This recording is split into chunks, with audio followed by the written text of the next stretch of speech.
Hi there, everybody. Going to talk about Planner today, which is a really advanced feature of Midnight Rule and really holds all the cards. It's where you populate the months and the days and the weeks to generate your whereabouts or the period, and that populates the UK residency and Schengen dates and country limits.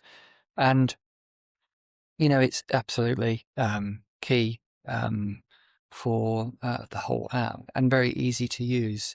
In fact, I would say it's very simple, or you could make it more complicated. It really depends on what you want to do. You can go to any day in the month and select what country you're going to be in. We have this transit option, which is really interesting because it affects the Schengen, because technically you can be in two countries at the same time from a UK tax perspective and a Schengen. So if you wake up in France and you are traveling to the UK, it's a Schengen day. But obviously, if you are at midnight in the UK, if that's where you end up being or sleeping, then you're in two countries at the same time. So it will affect Schengen and it will affect your UK tax days. So it's a really interesting one. You can add some notes and some evidence if you duly want to. And obviously the country is populated with a flag, which we felt was the easiest way to do it. So as you can see from my dates, so I've got March, April, May, June, July, August onwards, because I wanted for my 26, 27 tax year to kind of know where I was. So I wanted my whole year planned, which is what we do because it's just simple for us. Other people don't do that. Other people just plan it as they go and use the reminder feature, which comes up to ask them where they are today, and they populate on the fly. I like to see the reality of the challenge. My challenge is this year I'm going to try and do 90 days and in the UK, which is down from 120. But that's my ask. I've decided to do that. And I've got 64 populated and 26 left. So it's going to be quite difficult for me to do 90 days. But as you can see by planning, these countries here is where we're at. So it's entirely possible and it works quite well. Again, that's all from the planner, which is here. So I can press today and I can go back to the current month. Very useful. You'll also see special days this month, which you can access on the plus bar here. And you can also see a day log, which is really interesting from me. I've come from a spreadsheet where I could put in kind of what was happening, similar to a diary, but not. It's a very much a residency Schengen, visa limit, tax limit applications, not a diary, but you can see where it's blurring the sides here. But I have the ability to go into any particular day and decide why I'm in the country on that day, because it's easy for me to just scroll down. And as you can see, I've also got monthly notes, which is particularly useful to work out why am I in the region, why am I in the country in the first place, if it's a block booking. So an example, if I go to November, I know I've pre-populated the whole of November for Thailand.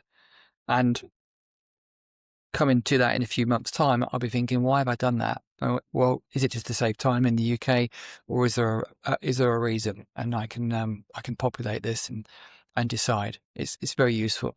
So that's the planner, and it's really quite aggressive, quite beefy. You can do lots here. If I go to a future day, is August, look, and I'm in Montenegro, and I've got some my kids are coming out in this period. There's a UK bank holiday. My wife also uses the app, and she's got the kids coming out in hers as well, and I can see her diary as well. So or her UK tax and Schengen dates, I should say. So it's particularly useful. So I can go to any day, click on it and change what I need to change. I can I could block stuff. I can literally delete the whole month, start again. We've got planned and Planned is is future days, and clear is past. So there is a difference because obviously they're tagged as planned versus past, so it is kind of useful. So we have kept these features separate, but we'll wait until customer feedback or user feedback to decide what to do here. Special days, look, this is really simple stuff. You can create your own categories if you want, but we've pre-populated some for you. Bank holidays we auto-imported, so you don't have to worry. But you put something in here, decide what period it's due. If it's a holiday, you can go for multi-days.